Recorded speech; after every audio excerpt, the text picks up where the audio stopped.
So you want to listen to a pretty alright podcast about wrestling, do ya? Well, the natural lad, Jeff Swag, has said time and time again that there's only one podcast that's the most decent and the most all-rightest in the industry today. And that's... It's the Game Rage Wrasslin Podcast.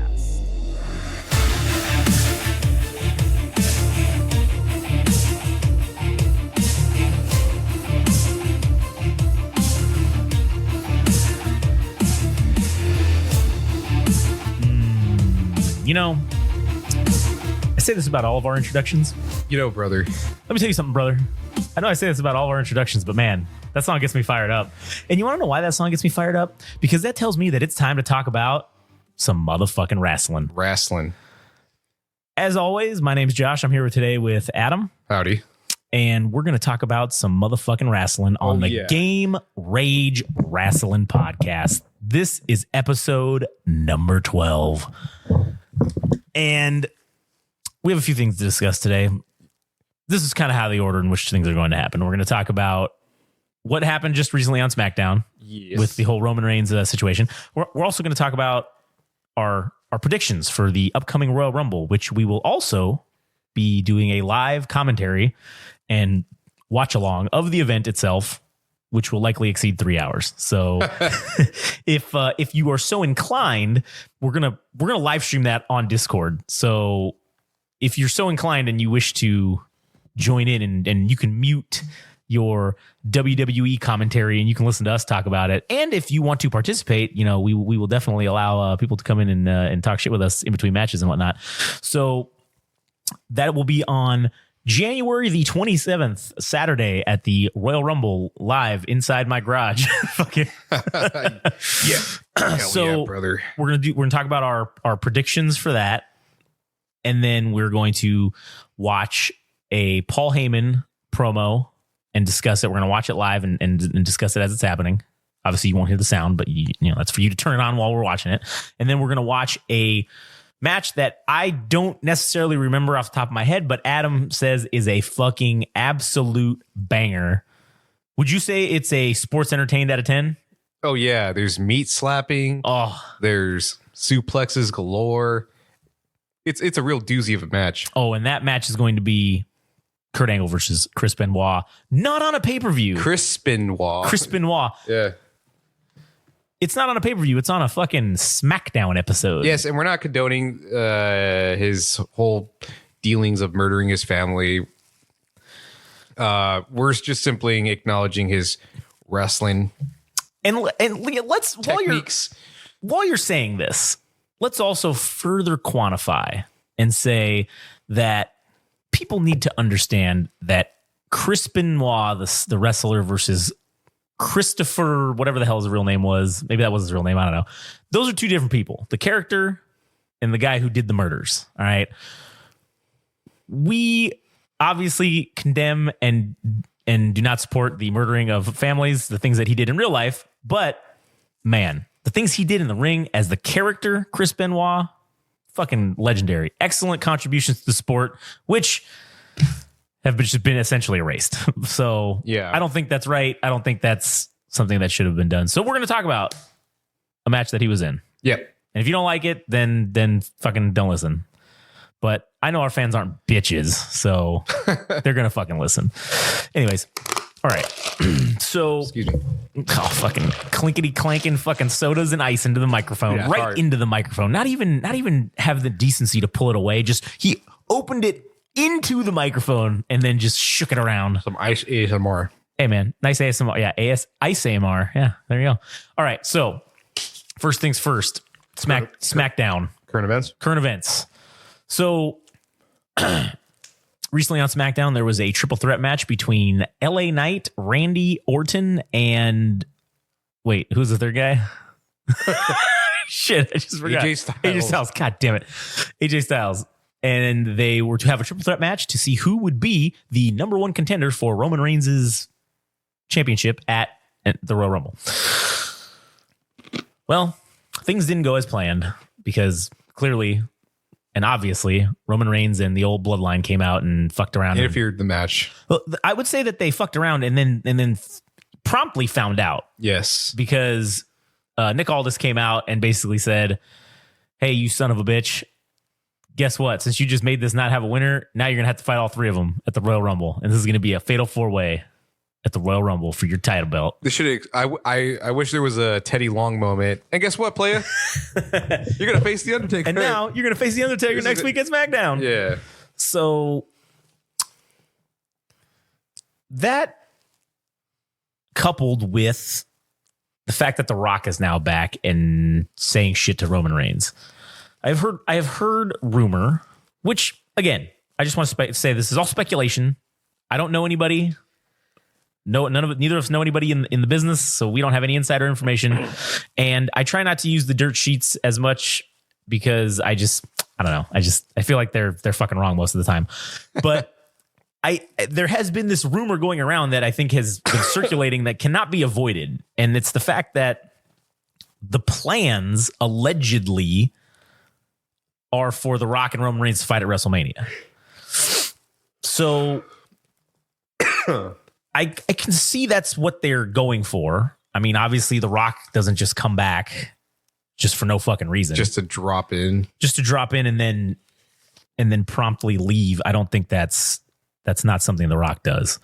He's going to come back and he's going to wrestle, especially with this kind of shit talking I feel like he was doing. And it's WrestleMania season. Yeah, go ahead. So we've had 2 occurrences of The Rock, and I feel like if you're in for a penny, you're in for a pound, right? He did 2 appearances, or rather, inclusive of this one, he appeared in Denver, Colorado, I believe, on SmackDown, and then he appeared on Raw in San Diego. Yeah. So that basically means that I feel like he's in for a match at least. So, he wouldn't come in and okay, I guess we should maybe clarify. The Rock does drop in and drop out. He'll come to one thing and then be gone for a year or 2 or whatever. I don't think he doesn't come to a Raw and a SmackDown if he's not going to wrestle. And The Rock only wrestles at WrestleMania now. So if he's starting a feud with Roman Reigns and they're going to fight at WrestleMania, the rumor going around has been that the alleged storyline is going to be obviously The Rock and Roman Reigns fighting at WrestleMania. And it's not going to be for the championship belt because Roman Reigns is going to lose it. He's going to drop it at the Royal Rumble. For the fatal 4-way match arranged between the triple threat match that essentially happened on SmackDown. It'll be everybody inclusive included with those names, AJ Styles, Randy Orton, LA Knight. And it's a way to take the title off of him without him actually losing, so that then he can go and fight The Rock at WrestleMania for nothing, for no title, because I don't think The Rock is going to job to Roman Reigns. I don't think he's going to come back and lose a title match against Roman Reigns. I just don't see that happening. I mean, The Rock doesn't need it. He doesn't need to win. He could afford to do that, but I just don't see that happening. So I think if they're going to wrestle, I don't know what the outcome will be, but especially if it's not for a title. If it's for a title belt, The Rock would win the match. I don't think he's going to come in just to put over Roman Reigns because neither of them really need it. So just if they have a squash match or a grudge match, I guess you could call it, nobody's losing out anything. Maybe just some face. If The Rock loses that match, I mean, who gives a shit, right? It was for nothing. It was just for shit talking. And so the rumor is that Randy Orton's going to take the title off Roman Reigns. I'm assuming that they will make fucking LA Knight be the jobber to take the pin to lose the actual match, which kind of sucks because I like LA Knight and I think he's getting fucking hammered on the, what is that? The not getting a push fucking thing version. Being the B plus, A minus tier main eventer. Yeah. So there's that rumor. Okay. There's also a second rumor going around that the storyline is essentially the complete opposite of that, where Roman Reigns is going to retain the title at Royal Rumble. He's going to be the champion, and The Rock and Roman Reigns are going to fight each other for the championship at WrestleMania. Roman Reigns is going to go over on The Rock, and then Cody Rhodes is going to then somehow get a title shot at SummerSlam, and that's when the title will be dropped, is at SummerSlam. I imagine that because essentially I think the next pay-per-view after WrestleMania is Money in the Bank. So I imagine Cody Rhodes, if that storyline is correct, Cody Rhodes loses the Royal Rumble. He's still on this downward fucking kind of spiral. And then he goes to the Money in the Bank and I'm assuming he wins it. And then he does the good guy, the right thing. And he cashes it in months in advance and says, I want to wrestle you at SummerSlam for the championship. This is me cashing in my Money in the Bank. So I'm not sure really anymore which one of these fucking outcomes is more possible. I don't know that I really care or want, not that I care, but I don't want to see Roman Reigns lose the championship to Cody Rhodes at a SummerSlam. I'd rather see it at WrestleMania. I think a lot of people would. And I think that would be a grave mistake to make him lose the championship. And because what's going to likely happen if they go this other route, and who knows, maybe it's not going to be Randy Orton because AJ Styles can carry the strap. I mean, he's had it. So I think, right? Yeah, he's been the WWE champion. So it could go either way between either of them. I definitely don't think LA Knight has a chance in hell of fucking carrying it at least to WrestleMania.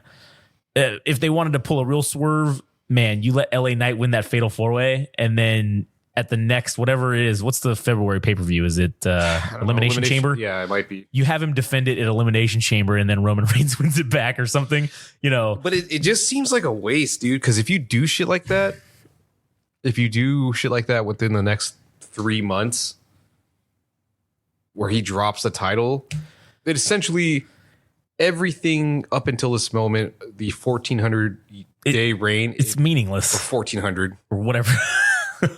How long has it been? It's been like 3 years and change, maybe. So has he breached 1,000 days? I think he has right? reached 1,000 days. So that's probably like 3.5 years ish, maybe is where he's at. I feel like he's at 1,400 or something, or getting or close to it. Or he's at it. Oh, I mean, shit, 1,400 would be 4 years, because right I think or so. ish. Let me Google it while we're so go ahead and give me your. Well, anyways, if he drops it at any point before WrestleMania, then that essentially takes away all the allure, the prestige of the title itself. And that means that's a wasted opportunity to make a made man at this point. Yeah. Oh, okay. So he has made it to 1,229 days. 1,400. He won it August 30th, 2020. So what's the modern era record? Somebody said it's Hogan, right? It's 1,400 days. Let's see. Longest. Oh, shit. Well, I don't know. What would you consider the modern era to start? I don't know, but that's what I think that was like the number that was thrown around. 10 longest reigning WWE champions of all time. Okay. Man, AJ Styles is actually on the list at number 10, 371 days for some reason. That's, man. Just a year? Just a year. Randy Savage, same thing, 371. John Cena had it for 381 days. Then we go to CM Punk at 434. Brock Lesnar at 500. Pedro Morales, 1,027. Roman Reigns, well, this was back when it was 1,109 days. So that's a little, Hulk Hogan, 1,474, but he's number 3. But that's the story that they're telling. Right. Okay. Because then Bob Backlund and Bruno Sammartino are the next 2 highest guys, which was 10 years. 2,100 days and 2,800 days for Bruno Sammartino, man. Yikes. Jesus Christ. Yeah, that's 11. It's more than. Oh wait. Bruno Sammartino held the title for 4,000 days in title reigns, which equates to more than 11 years in 2 separate reigns. Yeah. That's fucking crazy. Yeah. So they're not, I mean, that's not being touched anytime soon at all, because nobody would want that anyways. But that's why they go for the Hulk Hogan, because it's the more realistic number. At 1,400 days. It's probably the one that people care about more. Yeah. Because the other one's not being touched. So right now at 1,229 days, okay, he won it August 30th, 2020. So SummerSlam's in August. So if the storyline of getting him, he's just snoring because he's a fucking bastard. Fucking Rex, he's sitting here just conked out, dead. Because if you look at the when is August 30th? Because then what if they wanted to get to just 4 years, right? Yeah, that's what I'm thinking. That's 1,400. Or if they're just trying to surpass Hulk Hogan. Because it's only January, so it's at least 200 days until fucking SummerSlam. I mean, August 30th is a Friday, so August 31st is a Saturday. So it would be if they did it, if they drop the title, if he drops the title, it'll be that day. If they did SummerSlam, fuck. Let me just look and see if they have when SummerSlam is. I swear to God, if it's August 31st, then we may have just cracked the code and figured it out that this is what they're gonna do. Yeah. Let's see, SummerSlam 2024. Somersault. That's not what I fucking. that is not what I fucking clicked at all. SummerSlam 2024. SummerSlam 2024. Okay. Get your Sam. Possible location. I don't care about the fucking location. I want to know. Oh, they're saying it's going to be in Cleveland, Ohio. Oh shit. August 31st, 2024. Oh, wait a minute. Never mind. Hold on. Wait, what? That's the Bash in Berlin. So SummerSlam. Wait. So when the fuck is SummerSlam?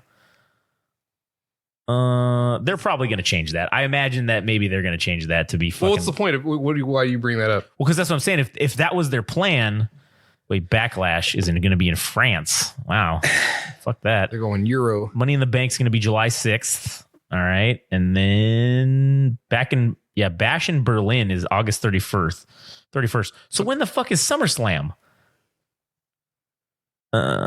Maybe they just jam it. Maybe they have 2 pay-per-views in 1 month. Oh shit, maybe, and they're gonna just do it the week before, or maybe. Yeah, because maybe they'll have. I don't remember if Clash at the Castle. Oh yeah, if that was an event. I don't know if they had another event like a week or 2 after. I'm trying to think. I don't know, but so would that be the 200 mark? Or you were saying August or October? Well, August 30th would be the exact 4-year mark. So, wow, what if they haven't dropped the title in fucking Berlin at this new pay-per-view? Maybe that's what they're going to do. Because it doesn't look like SummerSlam has a date. And they're saying that they've already scheduled this Bash in Berlin for August 31st. So that means at some point, SummerSlam is going to have to take place either in August or they're going to push it to September. Maybe that's what they do. Maybe they push it to September and then, I have no idea. I don't know. All I know is that it hasn't felt like if anything happens with the title change, it feels like it happens at the Big Four. Yeah, I agree. It's not it. Well, it's rarely. It's as of late, at least they're not doing them. Yeah. So maybe this would be one of those situations where they throw people a bone. And for once, for one of the monthly pay-per-views that are not the Big Four, you go in not expecting Cody Rhodes to win. Yeah. If he actually is the number 1 contender via the Royal Rumble. True. To actually win at one of the smaller pay-per-views if they actually do it. It's very. So that way you can get to the 1475 or 1476 mark. Right. Of Hulk Hogan. Yeah. And he can beat it. Yeah. And then still seems like a waste though. I agree. It does seem like a fucking. It should be at waste. WrestleMania. I agree. It should be at WrestleMania. And I don't know, man, not to knock on The Rock, but he is 50 plus years old, maybe even 60. Well, and he's been out of the game, man. He's not relevant in wrestling in terms of storyline anymore. Yes, The Rock is always going to be a draw. There is nothing on the face of Earth or fucking space or in some dimension that's not ours that will ever stop The Rock from being a draw to professional wrestling. It has always been and always shall be. But he doesn't need it. He's not around. I don't know. His current condition or physical fitness. Yeah. I mean, him going at it with Jinder Mahal for a brief second. I don't know if you saw the end of that segment, but he was pretty winded. Yeah. Cutting that, sitting should I sit at a booth at the bar or at the head of the table? Yeah. Yeah. Again, being in movie shape and wrestling shape is a lot different. It's very much so not the same thing.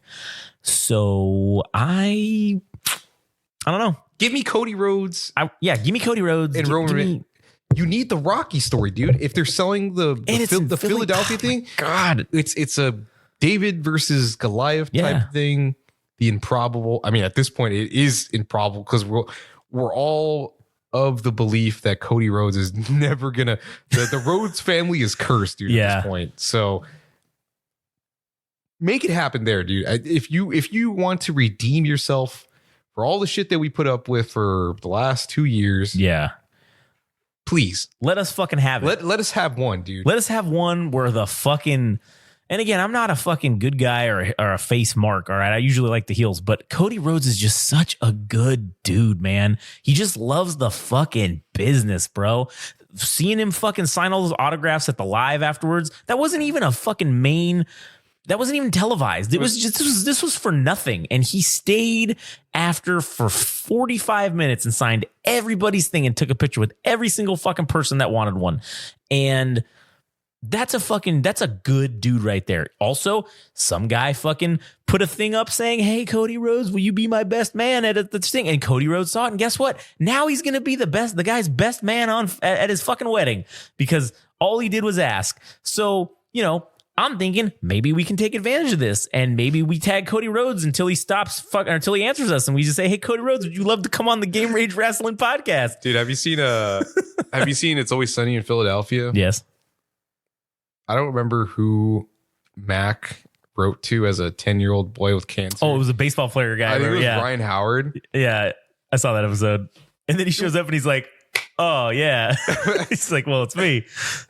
Or what did he say it was his brother? Did he say it was his little brother or his son or something? And he said he died. Oh, no. Never mind. It was Chase Utley. Chase Utley. There you go. That's who it was. Yeah, it was Chase Utley. So maybe we have to pull some dirty shit like that where we pretend we're a 10-year-old kid with cancer. Or what if we pretend? What if we say Rexy because he's the most adorable of the dogs, right? What if we say that he has cancer and his only wish is to get Cody Rhodes to be on the podcast with him, even though he sleeps through all of them, he still would love to have Cody Rhodes on. I think that's what. And then maybe we do that thing where you do like day one of asking Cody Rhodes to be on the podcast for my dying dog's last wish, or some shit, and then just tag him every day. Yeah, and eventually he's such a good guy, he would eventually at least maybe answer. Yeah. I mean, listen, the rub from him answering would be fucking very helpful to us anyways.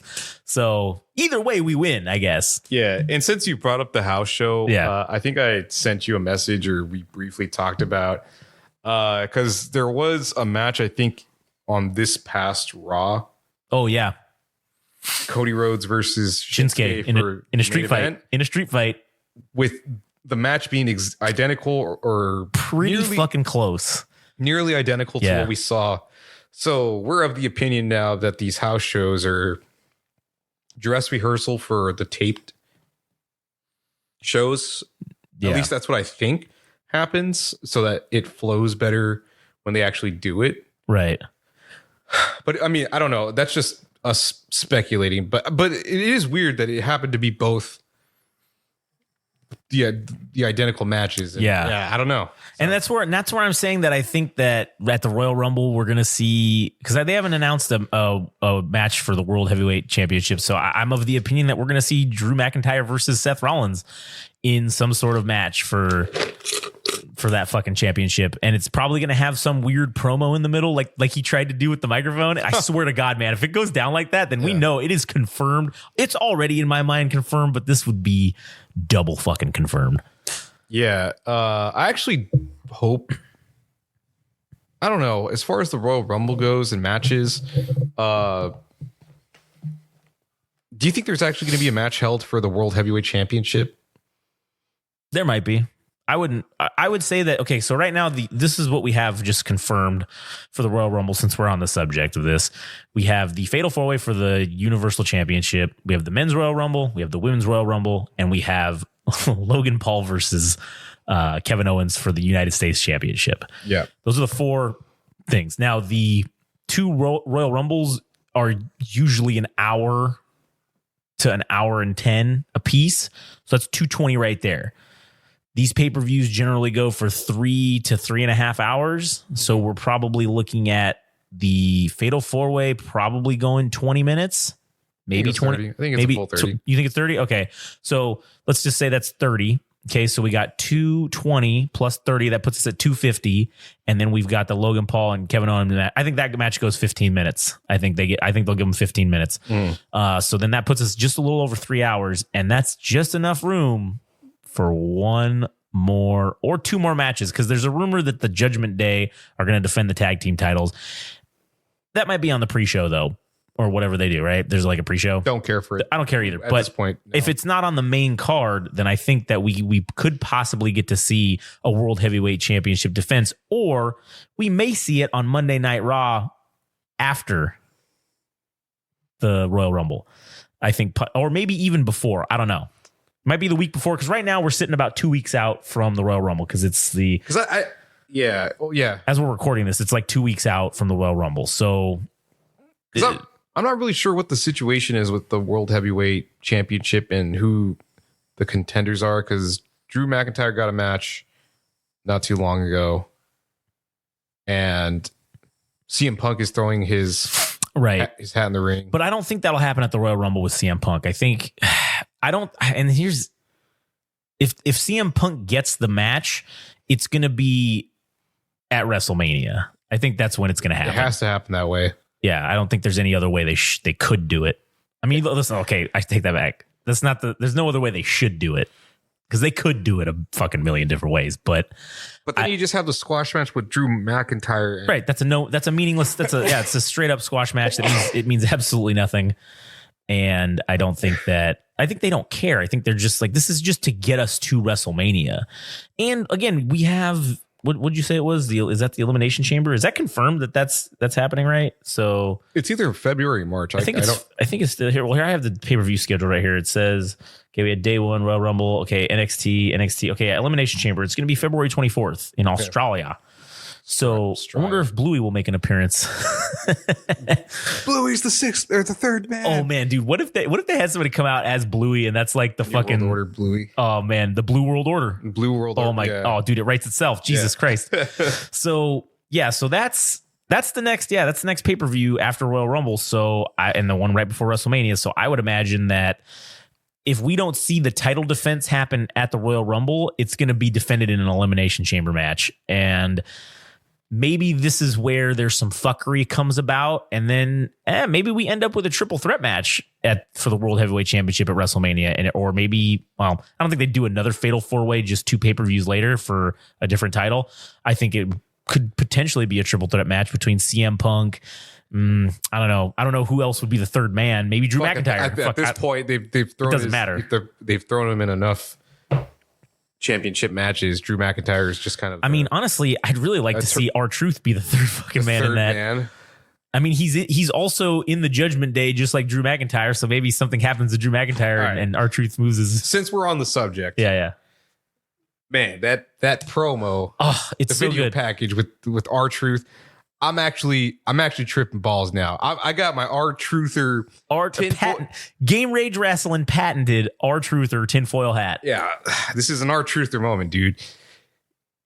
He's starting to be a little revisionist about the history of the Judgment Day. It's actually kind of throwing me off, dude, because he's gaslighting them and telling them that the history of what they know as the Judgment Day is completely incorrect. I mean, not directly telling them, but as he remembers it, R-Truth, he's rewriting history, dude. It's so strange. Well, he's an interdimensional being. Yeah, he is an interdimensional being, and I think they got it wrong when they called it the Mandela effect. I think it's the R-Truth effect, right? And R-Truth is the architect of rewriting the history to what pleases him at the time that he is rewriting it. And that's exactly what's happening with that video package. It was so good showing them as babies. And he's like, ever since I was born, I always was meant and wanted to be in the Judgment Day. It's just so good. And then he's talking about all the shit, and he's photoshopped in with them, and every good thing that had happened to them, he's just photoshopped in there. Yeah, they have the Abbey Road. Yeah. The Beatles moment, thing, and he's superimposed on that. All the way up until 90s WWE, there was some kind of Judgment Day poster with R-Truth in it. Oh man, it's so good, dude. It's one of the best things ever. And at this point, I am currently convinced that R-Truth is going to have a Sami Zayn moment with the Judgment Day. I can't wait to see how this specifically unfolds. Yeah, oh, me too. And one of the best things at the end was when he says, and as we always say in the Judgment Day, live, laugh, love. Yeah. So good, man. It was so good. All right, let me just double check to see if we got everything. I mean, just to quickly, now we're making AEW the footnote. Yeah, I mean, really, it is. So I forgot what pay-per-view it was. Is it New Year's? I think they called it Revolution or something. No, I think they called it something else this time. I think it was a different name because the New Year's, or it was Revolution, used to be the beginning of the year pay-per-view, but now this one was something different. AEW. Whoops. Shit. I'm dropping the ball on the name, but ultimately Edge had a match where I forgot who he threw. He was supposed to throw somebody through a goddamn table, and the guy ended up missing. Well, it wasn't even so much his fault as it was Edge's, where Adam Copeland, where the guy ends up hitting the edge of the table, not landing anywhere near the flaming table. I think it was supposed to be reminiscent of that WrestleMania 2022 moment. Yeah. Between Mick Foley and Edge, when Edge speared Mick Foley through the table, the flaming table. And now you have Botchamania written all over that. Oh, unfortunately. Yeah, it is. And and then Samoa Joe is now the AEW champion. Okay. I mean, that's cool, I guess. I mean, he was the Ring of Honor champion. He's concurrently also the Ring of Honor champion, isn't he? Or I don't know. I don't know how that works. I don't know if you drop the title if you are currently. Maybe. I don't know how. Yeah, I don't know how they. But he was, I think, going into that. I haven't seen him wearing the Ring of Honor championship, so I don't know how that works. Yeah, I don't know either. I guess we'll have to maybe do more research and find out how they do that in the storyline. Oh man. So then Hangman Page had a match with Castagnoli or fucking Claudio Castagnoli. Yeah. Fucking the old Cesaro. Man, the end of that match was pretty sweet because he did 2 buckshot lariats. Oh, yeah. I saw that. That was pretty sweet. He got up. He hit him with one. Then he had him on the ground. Hangman Page comes in with the second one. Boom. I mean, it looked pretty sweet. Anyways, great match. It was. Anyways, that's more or less. It's more or less what happened in AEW. Now that we're okay, we've made them the footnote. Let's just talk real quick our Royal Rumble predictions. Okay. Because this is, like I said, 2 weeks out. This will be the last episode we do before the Royal Rumble live cast. So this is our picks have got to be in. Okay. So top 5 or last 5, I guess. What's your final locked in number? And this is the thing that we don't know. Is we don't actually know because only 4 people have technically declared for the Royal Rumble as of this point. Yeah. So we don't actually know who is going to be in the whole Rumble. We don't know if the guys that are if LA Knight, we don't know if they're going to be allowed to be in or if it's going to happen after. We don't know if, I'm sure Kevin Owens and old Logan Paul are probably going to be in the Royal Rumble as well. Because in years past, if you have a match at the Royal Rumble, you're still in the Royal Rumble unless you are fighting for a major championship. Then you're not in. Like if you're fighting for the World Heavyweight or the Universal Championship now, as it would be in the years past, you wouldn't be competing in the Royal Rumble. You'd just be in that match. So I don't know if they're going to apply that to this as well, or if we're going to get to see these guys do double duty. And the roster is pretty large at this point between both shows. So I don't think they need those guys to. However, Randy Orton, LA Knight, AJ Styles, all guys that are big draws that should be in the Royal Rumble by all rights. It will be sad to not see them in there. Yeah. Even though they're doing a fatal 4-way match. But anyways, go ahead. Oh, no. So I was going to say, I don't know if that's going to affect, because I would think that most of those guys would, like the 3 of those guys might be making it to top 10, top 5 material. They have the very high potential to, but now I don't know if we should even include them, because if they're not even in the Royal Rumble match, then fuck, how are we going to know? Yeah, I left them out of my list. Okay. All right. I'll leave them out of mine then too. All right. So this is just going, I'm going to make it the 5 spot, like the flex spot. Okay. because I don't really know how this is going to unfold. Yeah. So I based my top 5 on who would realistically carry the title. Who's over? Yeah. Who has the potential to carry the company going forward for like the next 2 or 3 years? Yeah. Face or heel. So, man, I really wanted to include Shinsuke, but I left him out. And I thought it would be more compelling to have him in the 5 spot. But I have Solo Sikoa as number 5. Okay. And not that the number matters, but right. I'll just start from the bottom. Yeah. Solo Sikoa number 5, because if they are building him up after he defeated John Cena. Yeah. And if he is supposed to be the next in line for the bloodline, that theoretically they're trying to set him up for main event material. I don't think he's that person. I think his moveset's kind of boring, and I don't find him to be a fearsome, heel or anything. I don't. He's kind of like a poverty fucking Umaga dude. Yeah. Like I just don't buy it. I don't like it. But it's not really what I think. I think for the company itself, they see him as that guy, but just I don't know. So he's number 5. I have Gunther in there in the mix, because if they're going to have a long-standing heel, if this guy is going to get out of the mid-card title picture into the main event, I think Royal Rumble's the place to do it. To start that process. To get him into the mix. So I have him in the fold. And that's kind of the problem with the shit, dude, is that there's not enough heels being created to... Yeah. Well, once Roman Reigns is dethroned, there is going to be a power vacuum of heels, because Roman Reigns, once he's dethroned, is going to take some time off, I imagine. Right.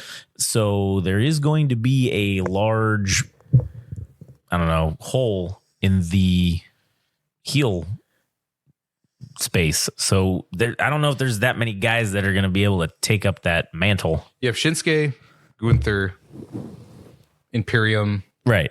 I guess technically the Judgment Day, but they haven't really been relevant to the main event picture for Finn Balor or Damian Priest. Damian Priest. I don't know. Damian Priest is, man, dude, he's like, I hate that fucking, what is that shit around his eyes? The eyeline. I hate that shit. I don't know why. It just bothers me. And I think it looks so stupid. And I can't take him seriously as a bad guy. Yeah. So I also kind of justified it that if it gets towards the top 5, that it can't just be all faces. So that's why I also have Solo Sikoa. Yeah. So we have Gunther and Solo being the 2 faces. Right. And then you have... You mean the 2 heels? Sorry, the 2 heels. And then you have Jay, who's my third person. The guy is just over. And I think maybe he doesn't win it. Maybe he doesn't. Maybe he doesn't. Maybe, but Yeedy McEaterson over here. Yeah. He's over, like you said. He's over. People love him. You could see it on television. If you go out to the events, you see that people love his shit. Yeah. So maybe potential winner for the Royal Rumble. If they do want to finish the story for him to take the title off of Roman Reigns, then so be it. But he's in my top 5. Yeah. Okay. So that's the start of the face portion. Yeah. 4th person, Cody Rhodes. At this point, probably, in my opinion, a lock for top 5 at least. So you have the 2 faces, 2 heels with Cody Rhodes. We all know the deal. Got to finish the story from 39 or WrestleMania 39. Right. And last spot goes to CM Punk, the wild card. Not really face or... I mean, he's playing himself as a face within the company right now, but who the fuck knows when it comes to the Royal Rumble? Maybe he'll do some dirty shit. So he's the wild card, and I think that kind of creates a nice balance as far as the top 5 of Royal Rumble. So what do you got? Yeah, honestly,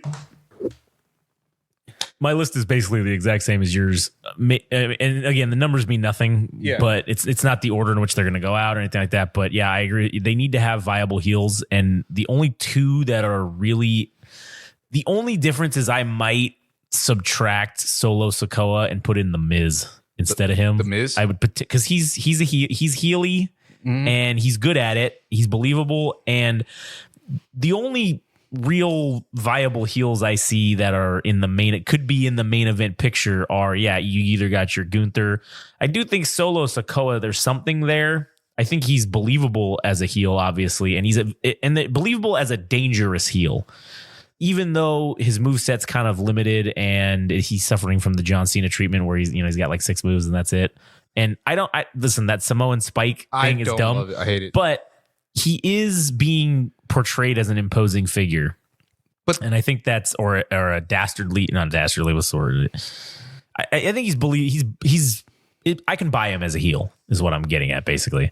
So I think that maybe him, but I'd probably lean more towards the Miz being in the top 5 for the heel portion.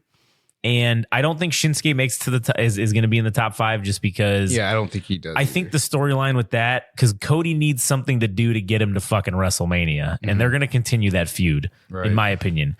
I think that basically Shinsuke is going to get eliminated by Cody early on. I feel as though Cody Rhodes may be the number 1 entrant to further add to the story and kind of make it seem more impossible that when he eventually wins. I do think Cody Rhodes will probably win the Royal Rumble. I think that's they put him at number 1, and I think there will be a phase, maybe Shinsuke's 10 or something somewhere around there, and I think there will be a phase when the ring is cleared out and it's just the 2 of them for the 2 minutes, and Cody Rhodes is going to have his Stone Cold Steve Austin Royal Rumble moment where he eliminates Stone Cold eliminated, I think, Bret Hart or somebody and dumped him over. And then he sits there on the ropes and he's just waiting and he's just doing that thing with his watch. Like he doesn't, not wearing a watch, but he's looking at it and he's like, come on. Like he just keeps eliminating people as they come out. And that was kind of cool. So I think we'll get to see that between Cody Rhodes and Shinsuke, and Cody Rhodes will straight up eliminate him in a fair and balanced and total face good guy way, and it's going to piss off Shinsuke, and he's going to come back at the end and do something. Now, whether it's successful or not is anybody's guess. If they really don't, if Shinsuke comes back out and eliminates Cody Rhodes from the Royal Rumble, that's when you know Cody Rhodes will never be given the fucking title. That's when you know for sure they're never going to give it to him. Cry forever, dude. I'll cry forever too. I'll be so sad. Well, you'll hear it live when we're gonna cry on the podcast. Yeah. So I think that's what I don't think Shinsuke is in the top 5 just for that reason right there. And maybe he comes back and tries to do some shit, and then it pisses off Cody. Hey, I got this title match, but you know what? Like I said, they need something for him to do because he's not gonna wrestle whoever he's going to challenge for the championship, right? Albeit Roman Reigns or otherwise. They're not going to wrestle in between now and then. So he's going to need a storyline to keep him going. So that's what they'll continue that feud, I think. So CM Punk, I think CM Punk probably gets close and then just comes out and just says, man, I was number 2. Maybe it comes down to Cody Rhodes and CM Punk as the final 2, perhaps. It's kind of what I'm seeing it go down as, and that would be cool to see. I would enjoy that. And then Cody eliminates him, and then they shake hands at the end, and then fucking they go off, and then CM Punk comes out on Raw the next night or Monday night and says, I was this close, I was so close, but you know what? Seth Rollins, you're still a son of a bitch, and I'm gonna fuck you up. And then then they start their feud or whatever, and then they fight at WrestleMania, and then, like I said, maybe there's a triple threat throw. Maybe somebody gets thrown in as the triple threat to that. Who knows? So I don't know. Maybe Gunther gets thrown in there. I don't know. Just for the shit of it. Just because. Yeah, it'd be cool to have something with maybe the Elimination Chamber to have what the number 1 contendership for the World Heavyweight Championship. So obviously you have the Royal Rumble. Right. Winner has the choice. And then the Elimination Chamber comes and 6 people go in. Right. Yeah. And maybe that's how CM Punk gets his title shot. That's plausible. So, so that's how you got yourself. That's where I'm shaking it out. I'm going with the Miz instead of Solo Sikoa. So the list is otherwise the same. Okay. So we will see if we're right in the end. And also before we move on from the Royal Rumble, I want to know, do you have any predictions for guest appearances for the surprise appearances at the Royal Rumble, or the surprise entrance, I guess we'll call them? I'm going to stick with my choice, the most realistic one, Rob Van Dam, number 1. That's a good one. I agree with that. That's the only one I have. Okay. I am going to fucking go out on a conspiracy theory limb here. And there's one that I really do legitimately think is going to come out. I think that fucking the old Perfect 10 Ty Dillinger returns. And I mean, I love that. That fucking theme song he had as Ty Dillinger was so good, man. And I mean, his Sean Spears one that was in AEW was pretty fucking good too. But I think he comes out, and I hope that he gets a reaction. Good, bad, or indifferent, or good or bad doesn't matter. I just hope it's not indifference. I hope nobody looks and goes, who the fuck is this guy? Because he hasn't been on AEW TV or been relevant in forever. They just put him on the shelf. I mean, he was big and contributing in the first couple of years of AEW, and the last maybe 12 to 18 months, they've just been paying him to basically sit at home, I guess. So now his deal ended. It's up. And so now that's what I'm thinking, maybe he goes back to WWE. I don't know. I don't know if they do anything with him. I mean, he's, that would be a cool surprise entrant that I would like to see if he's going to return. I thought that Perfect 10 gimmick was cool. Now here's the other one. As we talked about, MJF just dropped his title a couple of weeks ago. His contract is also up.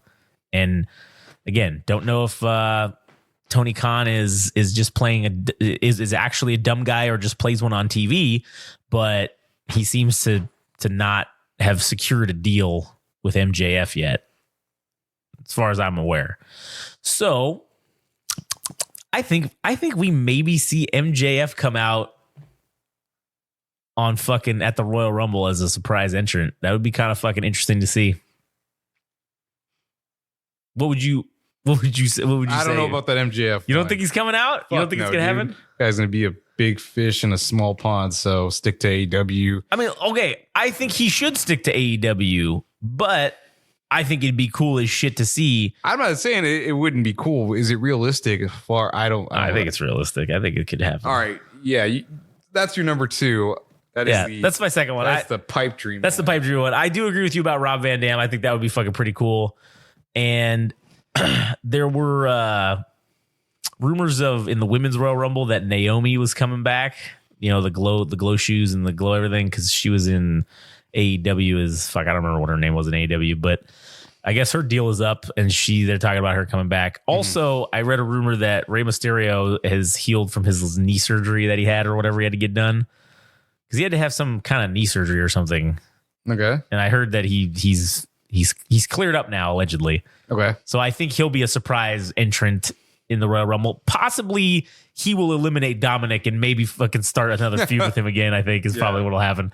But that'd be interesting to see. But yeah, I think Rob Van Dam for sure should come out. That'd be fucking cool. Give him one last basking in the sunlight of fame, and then let him roll off into the sunset. Yeah. So do you think The Rock shows up as an entrant? No, because you don't want to squander his. I mean, shit, is he even in shape for? Well, if he goes in and he gets fucking eliminated real quick, or there's some fuckery, who knows? Maybe the blood, maybe Solo Sikoa and what's his name? The other Uso brother, Jimmy. Yeah, Jimmy. Maybe they fucking double team eliminate him or some shit. Hit him with a chair, and then who knows?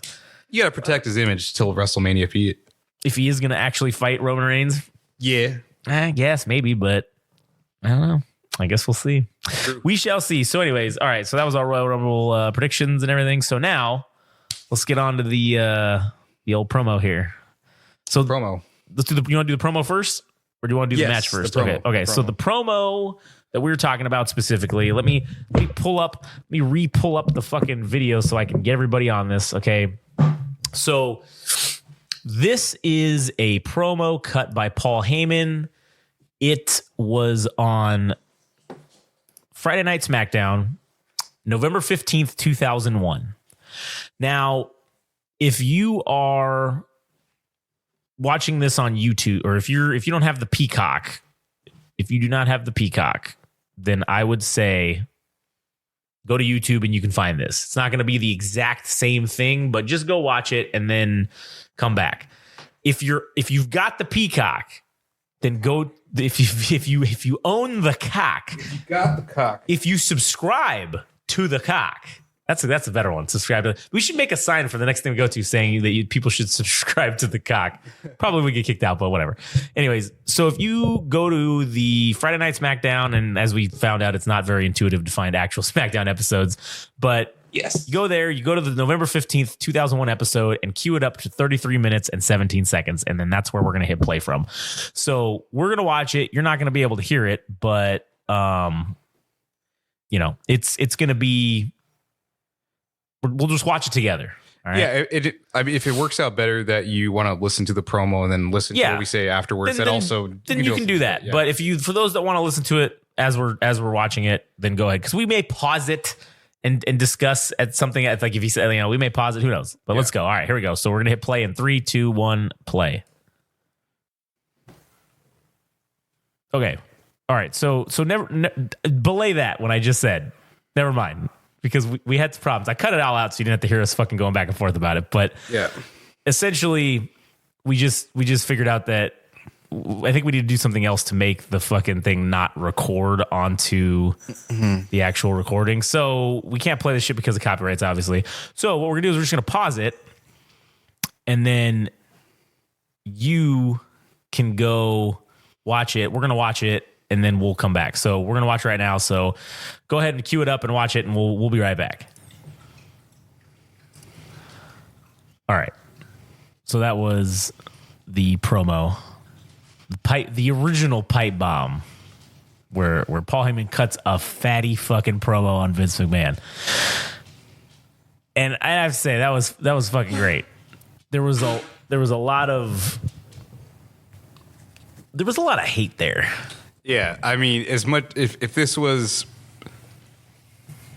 acting, then damn, man, that was real believable. Oh yeah, it felt real from the heart. I mean, dude, towards the last 10 minutes of it, it felt that was straight from the heart, dude. Yeah, it was, man. About how he stole his legacy and everything was stolen from him. Vince McMahon just rebranded everything and turned it into attitude. Oh, it's attitude. It's this attitude. And to a certain point, I mean, that is correct. That is true. The attitude era probably would have never existed if ECW wasn't around. Because I think that's why in the end, Vince bought ECW.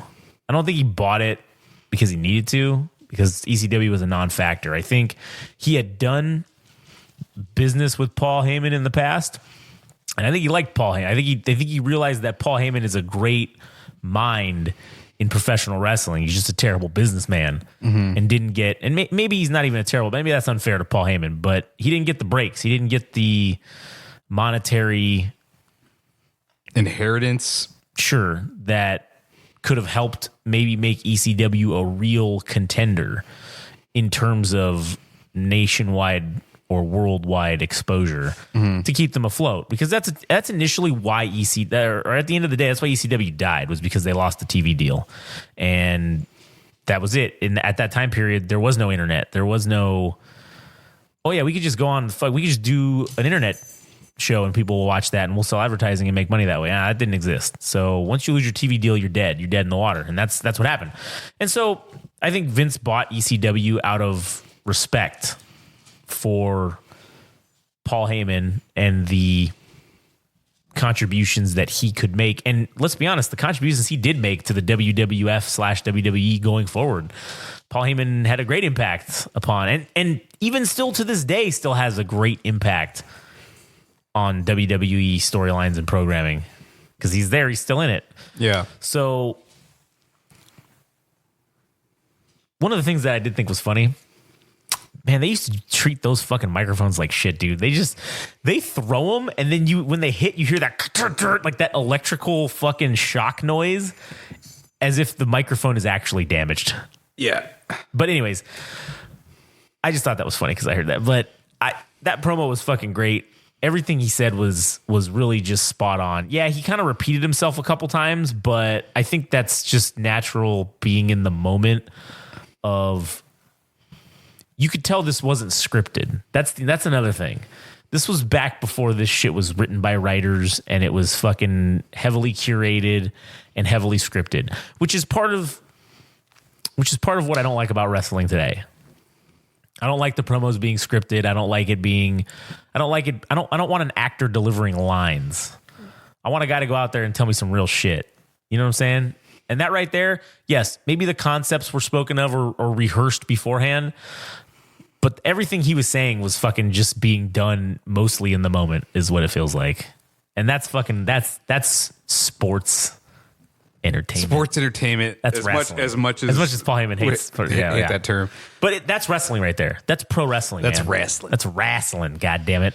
And I fucking love it, man. I love every fucking second of it. So for me, the promo didn't start until maybe the halfway point, because the first half, I'm like, that part felt more fictitious. He's like, oh, your daughter and your son are gonna take you out. Oh, yeah, you're so the storyline part. You're so out of touch with wrestling and what the fans want. That part I wasn't really that intrigued on. But when he starts getting to why he is in the position that he is with building the company. Oh my God, yeah. When he's talking about you built your $1 billion company on the backs of Hulk Hogan, Bret Hart, Shawn Michaels. When he says that, man, he says you built Titan Towers on the blood of Hulk Hogan. Yeah. You bought an airplane off of killing Bret Hart's dream. Yeah. You stole Shawn Michaels' smile, man. That fucking sequence of lines was so good. So fucking good. Why do you say that? Well, because that's the whole beauty of wrestling is I can't say this without fucking offending somebody. So I'm just going to fucking say it. There's an old saying that goes, the best lies always have just a little bit of truth mixed in. Mm-hmm. And that applies to storytelling, I think. That applies to entertainment.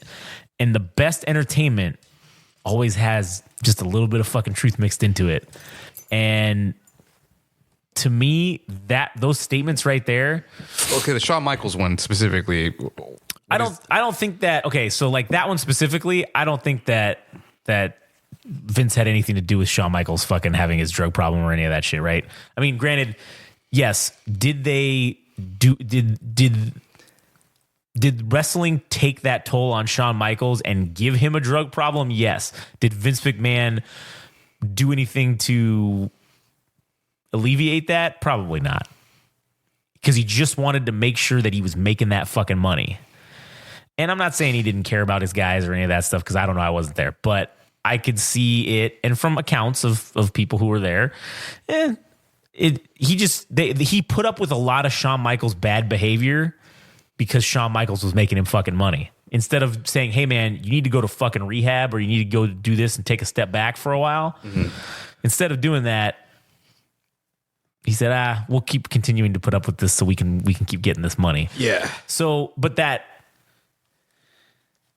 that thing of the usury that he's talking about, that Paul Heyman is referring to, because all of those guys left the company at one point, right? Hulk Hogan left and went to WCW because greener pastures. He wasn't making as much money as he could have because Vince was pocketing the money, right? He wasn't paying him good. He wasn't paying him well. I mean, maybe not well. Maybe he wasn't paying him enough. There we go. That's what should be the way. I'm sure he was paying him well, but it wasn't enough. It wasn't what he likely deserved. Same thing with Bret Hart. He used Bret Hart, an excellent fucking wrestler, an excellent, sure, maybe not so good on the mic, but I mean, in terms of technical wrestling, there might not be another one just quite as good as Bret Hart. I think the match that we're going to watch with these two guys is probably as close as it is ever going to get, and they may even be better than him. I don't know. But at that time period, and the contribution that Bret Hart made to technical wrestling, those two guys, Kurt Angle, Chris, those guys don't exist if Bret Hart isn't around. So what did Vince McMahon do at the first sign of trouble? The Montreal screw job. And then Bret Hart's leaving, so he just fucking screws him over because Bret Hart didn't want to do the job, so Vince McMahon made him do the job, right? usury. It's the using of people that I think that's the truth. That's the little bit of truth that's built in, is because having these guys be independent contractors so you don't have to give them health insurance. That's the fucking, you're $1 billion corporation, yet every single one of your employees that's a professional wrestler that is going out there day in and day out and fucking killing themselves basically for you. You don't even want to pay for them to have health insurance. That's the little bit of truth that's sprinkled into that's what he's hitting at, is you're just using all these guys to make your billions, but not helping them out on the back end. And granted, I'll say that's not fully the truth. Obviously, it's the sprinkle of truth, because Vince does take care of guys. He does that. He's got these Legends contracts now, or did when he was calling all the shots before he got bought or before he sold it. But he had the Legends contracts where, hey, guys that were not able to wrestle anymore, cool, you put them on a Legends contract and they can still get paid. Their contributions to the business are being paid back by being a coach or being on a Legends contract or whatever the fuck the case may be. So he would take care of people in that aspect. But like I said, it's that little tiny bit of truth sprinkled in about using people that made that was the venom of the promo. It wasn't the bite that got, it was that specific thing was the venom of the promo, which is also what made it hit hard too. Yeah, the part I really enjoyed was him saying, Stone Cold Steve Austin drank his first beer in ECW. Yeah. And pretty much there was a number of people that were part of ECW that ended up in the WWF. WWF, and that includes Taz. Yeah. So it's a bit ironic that at the end of the promo, that Taz ends up choking him out, because Paul Heyman was the guy that said that Taz was, the wrestler. I mean, I forgot what the podcast I was listening to, if it was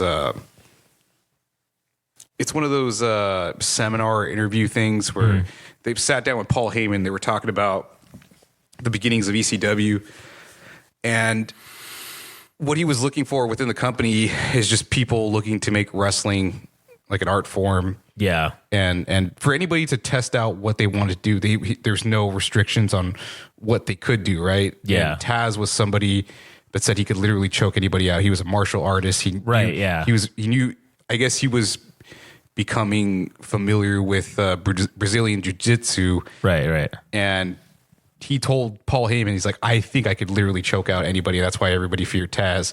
But to see Taz doing commentary for Smackdown for the WWF, they eventually got bought out. It's just, it's like, fuck, that is just a horrible situation, because Paul Heyman was the guy that, even though it's in kayfabe or whatever, that he ended up choking him out. I was like, fuck, that's kind of depressing. And also the part about, he's like, dude, you stole my ideas. Like, the Attitude Era is ECW, and now you're just calling it the Attitude Era, and all the territory shit. He's like, you put everybody out of business, and this is what you get, and now you're gonna get yours with your family. Yeah, it's just a great promo, dude. I fucking loved it. It was, and those things about Hulk Hogan and Bret Hart and Shawn Michaels and all that stuff, that just tells you how invested Paul Heyman is in in professional wrestling, because Paul Heyman wasn't working for those companies at the time that these things were going on, but yet Paul Heyman knows about the Shawn Michaels lost his smile fucking promo.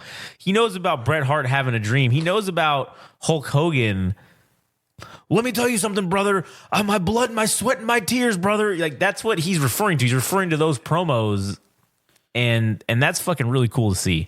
That's really cool to see. And then also with him talking about, Taz and that kind of stuff. Fuck, man, it was just so good. Just everything was great. It really highlights that Paul Heyman knows fucking wrestling. That's, and the cap to it was Vince McMahon saying he was going to choke like he's done his whole life. At the end, that was pretty funny. That was also like, damn, one sentence. One sentence. Like, Paul Heyman ranted for 10 minutes, and then again Vince McMahon comes in, Paul Heyman gets choked out, and then he literally says one sentence and tosses the mic, and it's over. And that's really, in that storyline, the tragic figure is Paul Heyman. The tragedy is on Paul Heyman altogether. He is the sympathetic character, but yet he's the villain. and Vince McMahon is the literal billionaire. It should be reversed. The roles should be reversed in this instance, but it's funny that they're not. The fans do not see this aspect of it. They see this as someone's coming in to attack the thing that I love, which is the big $1 billion fucking corporation giving me the Wrasslins. Yeah, give me the Wrasslins. And another ironic thing, which has nothing to do with this, was the fucking kids that had the RVD fucking like the thumbs, the big thumb things, and they were booing Paul Heyman with the RVD thumbs. And I'm like, you dumb bastards. He's in the goddamn alliance. You can't fucking be a fan of RVD and be booing Paul Heyman. You fucking idiots. So, I mean, I wish man, it'd be funny to find out who those kids are and where they're at now, because they're probably like, in their, because that was what, 20 years ago, that fucking promo, 21 and 22. Oh shit, probably like 24 or 5 years ago now. Those kids look like they were about 8 or 9. So they're probably like our age. So we can fucking be like, oh, hey, what was your thought behind booing? Like, did you understand the irony and fucking, are you just dumb? I don't know. I just was like, man, that's fucking hilarious. And it's great how the camera work was still so good back then. Oh man.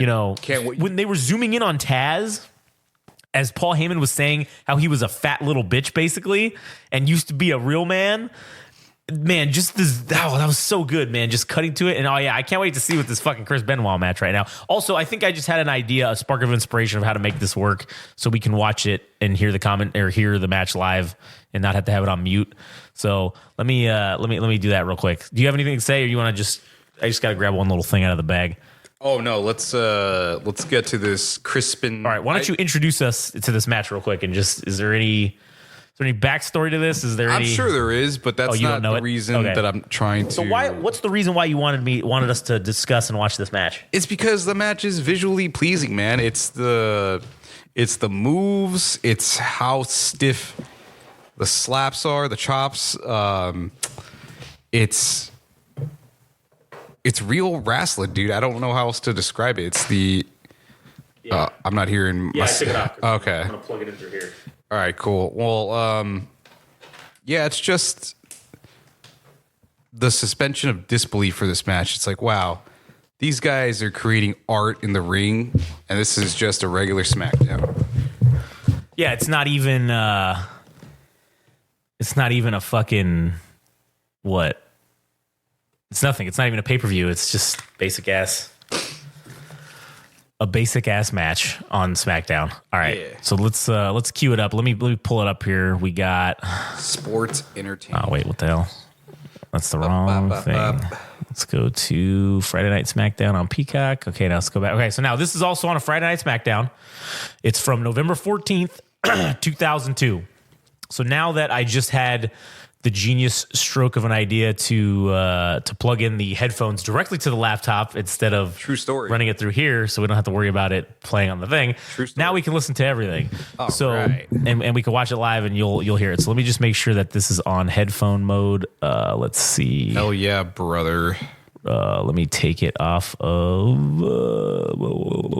Pro 2 Chat. Oh, I wonder if I click this one, if that's how we do it. But okay. Is it going? Yeah. All right. Wow. I can't believe that just fucking happened. Yeah. So I actually, when I said that just now, that I clicked the button, apparently whatever I clicked made it stop recording. And because we were watching the actual match, I couldn't actually see that it wasn't recording. So we talked and watched this whole match and it didn't record anything. However, it wasn't even the match. It wasn't even the correct match that Adam wanted to watch. Yeah. So that was actually good. Now I don't have to go back and edit something. So we're going to find the match real quick. Yeah. And I'm going to pause and then we'll just be right on back. our way. We'll be on our way finally. Man, we just wasted so much time, but luckily for you, it was basically nothing. Yeah, you're not going to know the difference. Yeah, this was pretty funny. All right, hang on. We'll be right back. Okay, all right. We found the goddamn match. Oh my god! It took us another fucking 20 minutes, but we are so stupid. Actually, it's not our fault. It's everybody else's fault. You're right. It is everybody else's fault because they don't fucking label this. Okay, these assholes on YouTube should just put the date in the goddamn title, so we can go to the real thing and watch it. Okay, we already clicked the video. You got a view. Because we had to click the video to get to see where this was at. Yes. So just fucking tell us in the description where the hell this match is so we can go watch it for real and see the whole thing because you're only putting up like a quarter of the match. True story. So, all right, let me. All right, I hope this fucking still. Dude, I can't wait for this. All right, I can't. All right, so we're at 1 hour. Or okay, it's Friday Night Smackdown. I should say which one it is actually. So it's Friday Night Smackdown, October 24th, 2002. If you're watching, we're sparing you the fucking hell that we just had to go through to find out when this fucking match happened. Yes. So you're welcome for that. That's what we do here at Game Rage Wrasslin. We sacrifice for the people. Okay. So, anyways, we're at 1 hour, 11 minutes, and 40 seconds, and we're gonna hit play in 3, 2, 1, play. Okay. Still recording. All right. Good. We're still recording. Yeah, it's still going. I'm just making sure. Just making sure. All right. Kurt Angle's just coming out. Intensity, integrity, intelligence. Intelligence, man. The 3 eyes. Kurt Angle's classic catchphrase. He's got the gold strapped around his waist. I mean, it's the tag team SmackDown, the SmackDown Tag Team Championship. Tag team gold. Tag team gold. Did you know that Kurt Angle was a 2-time Olympic gold medalist with a broken freaking neck? I did actually know that. But thank you for telling me again, because, we can't let the world forget that Kurt Angle. That is some busy ass fucking spandex. Oh, man. It's those vertical stripes that really fuck with your eyes. It's actually making me a little nauseous. He's got the Superman logo with the A. Oh, yeah. He's ready to go. He is. Look at that. They were getting the trophy. Oh, man. And then they waxed Stephanie McMahon. Man, they're really getting up in the skirt shot. Yeah, man. You can really see up there. Look at that. Man. Fuck yeah. This is Here great. we go. Oh, yeah. The Crippler. God, They man. need more tag teams where they hate each other. Like, Yeah. God damn it, we work well as a team. But fuck, we hate each other. I fucking hate you, piece of shit. I think we need to have that dynamic here on Game Rage Wrasslin. We need to bring in someone that we really hate and then just be like, God, that's good. Yeah. And then we just say, oh, man, we work together so great, but God, we hate you so much. Just make the commentary so much better.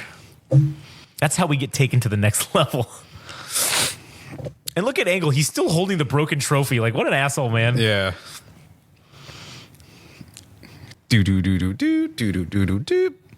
Man, what a bitchin' theme song. It is. It really is.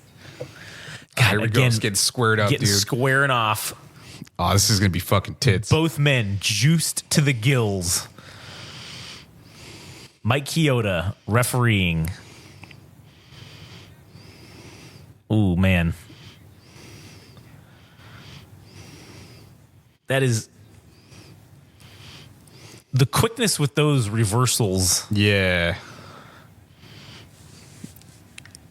You really are sold on the idea that they're equally matched. Just within the first 10 seconds, dude. Oh, yeah. Oh, right. Nope, not taking it. Ready? Down. Nope. Benoit rolls out of it. Jesus. Man, Kurt Angle just amateur wrestling the fuck out of this right now. Yeah, and the weird thing is like Chris Benoit is actually like a performing wrestler. So Right. for him to compete with that, like that's badass. Yeah, and what's funny too is how he countered that is he just elbowed him in the head. Like, he's like, man, I ain't on this amateur wrestling shit. I'm just gonna elbow I'm a you in wrestler. the face, you fuck. I'm a wrestler. A wrestler. Took a hit in the turnbuckle. That definitely is gonna leave him with a little bit of CTE. Mean chop, dude. That was a stiff That chop. was loud that too, was man. meat slapping That right was. there. Oh, Jesus, and another one. dude. Fuck. That's a mean shot, man. I mean, I can feel it sitting here. Yeah. Clothesline. Clothesline, man.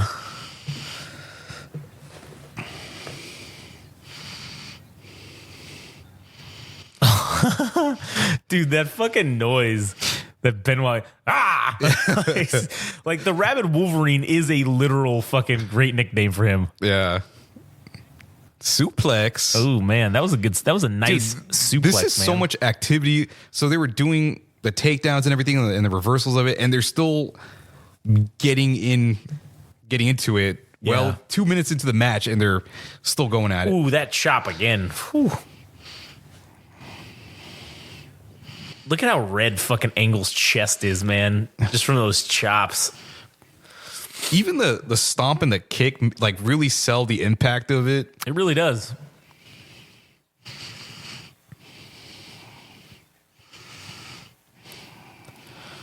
Well, also too, it's miking up the ring too. That also, because I mean that's how you can hear it is because they mic the ring. So yeah, but he's using it effectively. Yeah, that's what I'm saying. It's highly effective.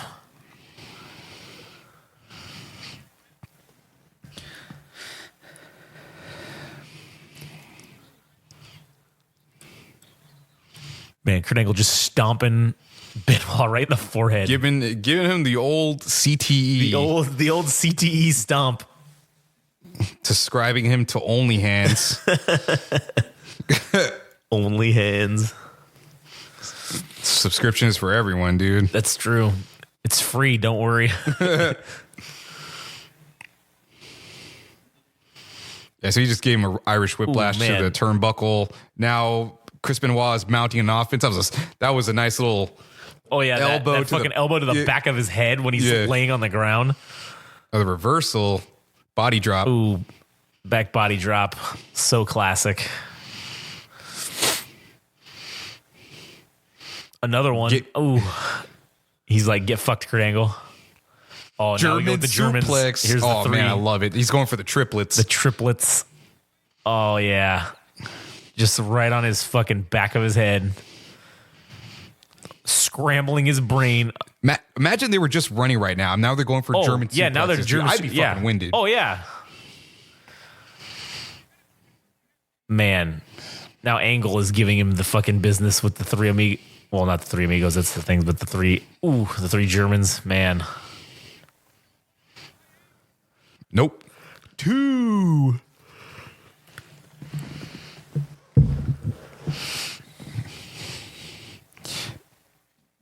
Oh, no, the exchanges have been even-handed. It's not like any of them has been taking the lead completely.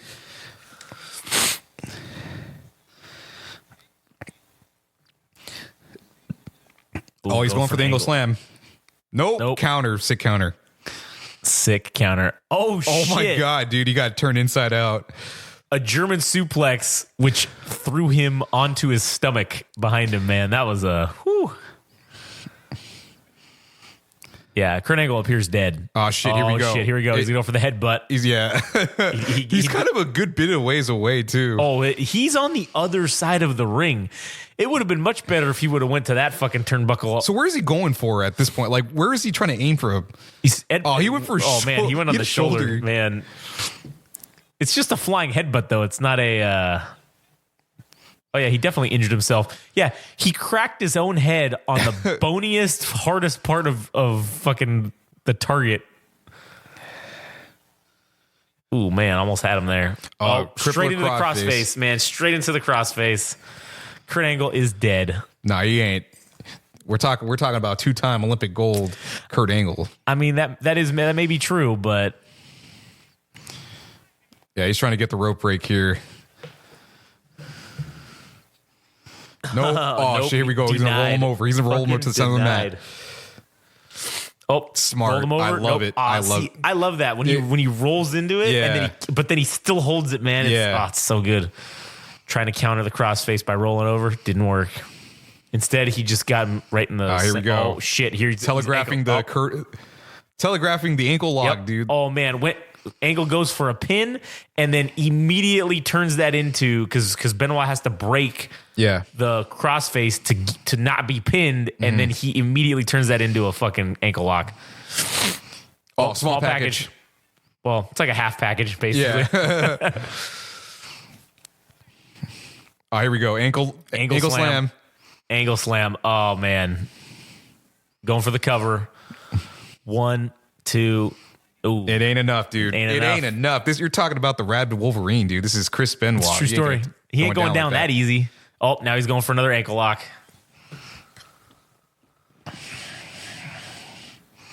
God, that ankle lock, the direction that he is turning the ankle is the opposite direction that your ankle needs to go. It's anatomically incorrect.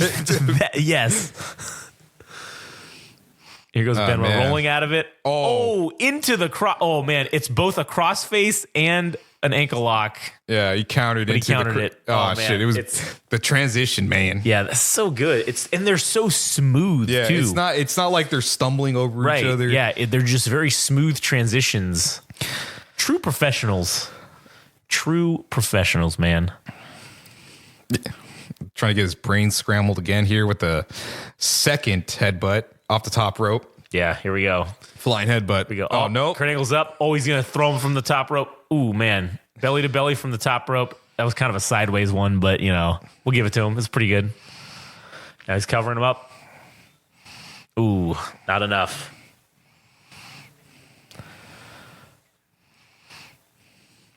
See, this is like how you know. Oh, there's Eddie Guerrero coming out. Yeah. But anyways, this is how you know what. Oh, Chavo Guerrero with the belt. Yeah, dude, when you have two guys that are not even technically main eventers or not in the main event title picture and they're putting on a match like this. Oh, yeah, man. That's great, dude. That is great. Yeah, that's pretty solid. Absolutely. So, the end of the match, there was an interference with Los Guerreros giving the advantage to Benoit. But overall, man, just aside from that, pretty square match. Oh, yeah. Neither person really got the upper hand, with the exception that Chris Benoit got the win with the help of the Guerreros. But just like overall entertaining match, dude. Like this is, to me, this would be WrestleMania worthy if the stakes were raised with some kind of title on the line. But since they're tag teams, it might just seem like another match to anybody else. But I mean, shit, dude, this to me was like, oh, fuck. This is pretty decent, man. Yeah, and what's funny too is people maybe don't understand the full context of this, but I mean they have fought at WrestleMania previous to this a couple of times in Intercontinental or that level of a match. So very, very good to see. Very, very excellent ring technicianship, I guess that's the right word. Yes, I guess we're making up terms now. I mean, I'd wear that shirt. Excellent ring technicianship. Technicianship. All right. Ringsmanship. You have anything else to add about the match? I just thought it was great. It was quick, and it wasn't quick in the sense that the match didn't last that long. It was quick in the pacing, but even when they slowed down a little bit, the action intensity was still there. Yeah, the chops were mean. Yeah. I mean, the reversals were awesome. I mean, it looks like there was times where they were going for the Irish whiplash and then they ended up clotheslining. Like, I'm like, that's fucking great. And then that whole match was a verified clinic that they just put on. Yeah. The rope breaks were sweet. The counters. Oh yeah. All the counters, man. I don't know what else to add about it. The only botch I could say was Chris Benoit going for the flying headbutt and going for Kurt. I don't know if that was necessarily a botch. I just think that was where he was aiming because he didn't want to actually headbutt the back of his head. But in terms of the camera, like the angle, it didn't sell the illusion, so that didn't help. They should have got it from the other side where you couldn't see where his head landed. So it would have looked like he headbutted him actually. He actually got him on the head. But the one actual match kind of half botch was when Angle ran up to do the belly to belly off the top, but I don't know if he just lost his balance a little bit, but he ended up just bellying him, not overhead, but like to the side. To the side, yeah. I mean, it still looked good, and it didn't. I just know that wasn't probably what was planned. It was probably supposed to be just a straight belly to belly overhead suplex. I think that is equalized out with the German suplex that was it Kurt Angle that took inside out. Oh, yeah. I was like, oh, shit, what the fuck? How do you even do that? How do you throw him so hard that you flip him inside out? Man, that is just ruthless. Yeah, ruthless aggression, dude. Yeah, ruthless aggression. Yeah, definitely. All right, so we're going to end. You got anything else to say? No, I think that was pretty much it. All right, cool. So, word of the day. Oh, yeah, word of the day. For wrestling, it's going to be kayfabe. We've got to start with... we got to do wrestling terms, yeah. Yeah, so in professional wrestling, the term kayfabe refers to the practice of maintaining the illusion that everything is real, including the scripted personas, rivalries, and storylines. And we don't have to use it in a sentence because how the fuck are we going to use it in a sentence? Oh, I'll tell you how you can use it in a sentence. All right. Adam, I really hate you, and I'm not just talking in kayfabe. I'm trying to start it between us so we could Kurt Angle and Chris Benoit this podcast. Yeah. And we will one day become tag team champions. So it's maintaining the illusion within the WWE universe that the gravity of the situation, like for titles and fighting, right. and if you know the grudges that you hold, it's all fucking real in the ring, but it's fake. Yeah, kayfabe is the storyline. It's the illusion that it's real.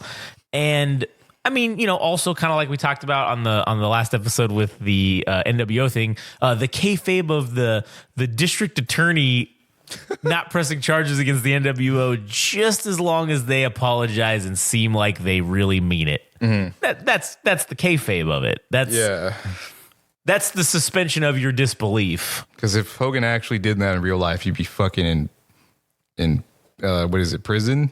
Well, I don't know if it's ironically, but you know, his son actually kind of did that in real life, where he crashed his Lamborghini or whatever that was, and killed the dude or severely injured him or something. Oh shit! So you know, I mean, I think he went to jail. I don't know. I'm not educated enough to know about, but I know that happened.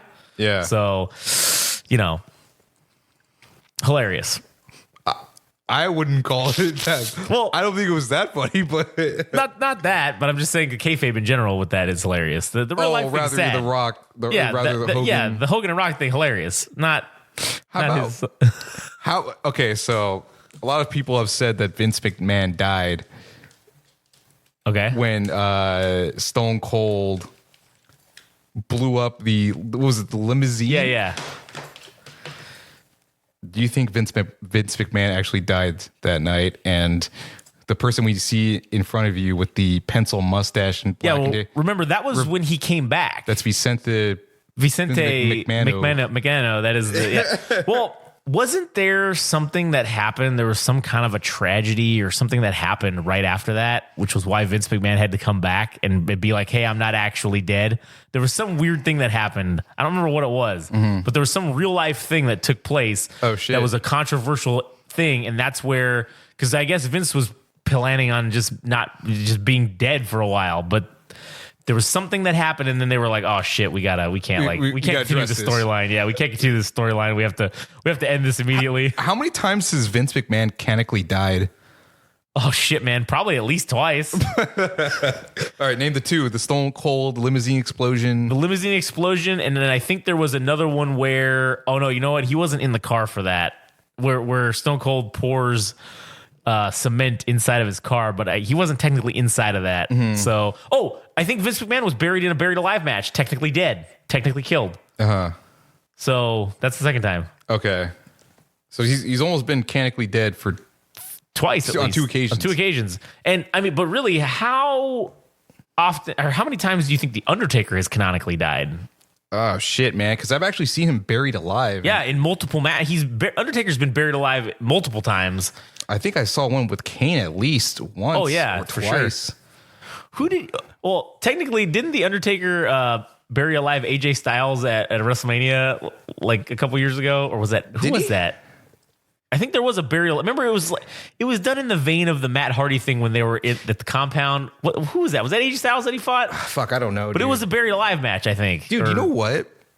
That should have been the way that Undertaker went out. Was buried. It was a buried alive match. Like that would have been sweet. And then he's dead. And then we never see him again. Yeah. Ever. Yeah. Not even in public. Yeah. No leaving your boots in the ring or anything like that. Just fucking shit. Buried alive. That's the only way that the Undertaker can go out or should have gone out. And it's sad that we didn't get to have that. No, we didn't. Hey, but you never know. You know, with all these assholes and the way they say they were going to retire and then come back 15 times.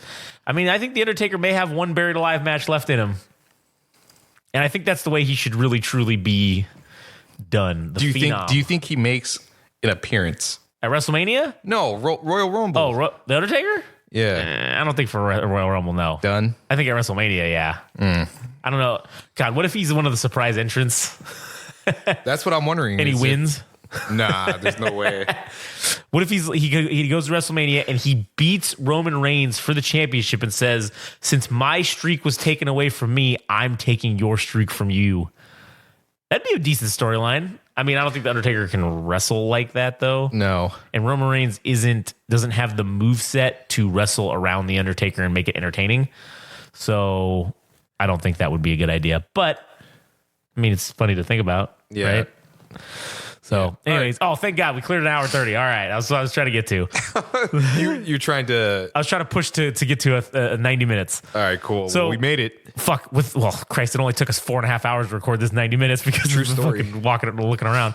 So, anyways, stay tuned. Again, this is the end of the episode. Obviously, if you haven't figured it out, Yes. stay on board with the 27th, Saturday, January the 27th. Clear your fucking calendar because we know you're going to be watching the Royal Rumble. Get divorced from your wife. Leave your kids with the babysitter CPS. and or CPS, Child Protective Services. Do whatever you got to do to make sure that you can tune in to the live Discord broadcast. Oh, yeah. Interactive broadcast, by the way, of Game Rage Wrasslin discussing The Royal Rumble with Cheese. And live commentating on the events as they take place.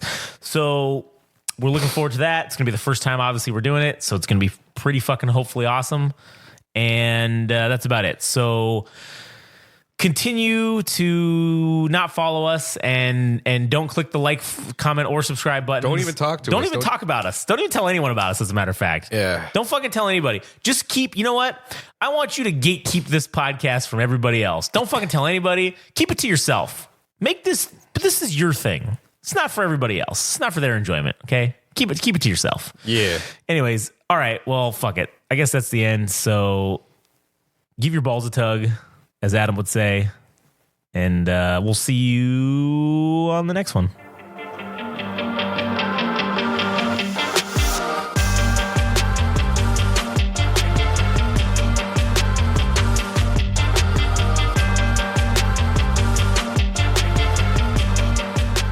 That was another wonderful, amazing, powerful episode of the Game Rage Wrasslin podcast. And take it from me, ladies and gentlemen, the natural lad, Jet Swag. If there's one podcast, one show you should be listening to, that you should be absolutely grateful for, it's the Game Rage Wrasslin podcast. And one of the things you can do to show your appreciation for all the hard work and dedication that these boys put out day in, day out, just for you people, it's that you can go and you can subscribe and you can like and follow them on the Instagram and the TikTok at Game Rage Magazine. You can also follow them and like them and subscribe to them on the old Twitter, which I don't know what it's called now, but who cares? It's at Game Rage Mag there. Additionally, if you feel the need to really show your appreciation, which you should, then go to their website at www.GameRageMagazine.com and show us some love. Show them some love. And show some love for the natural lad, Jet Swag.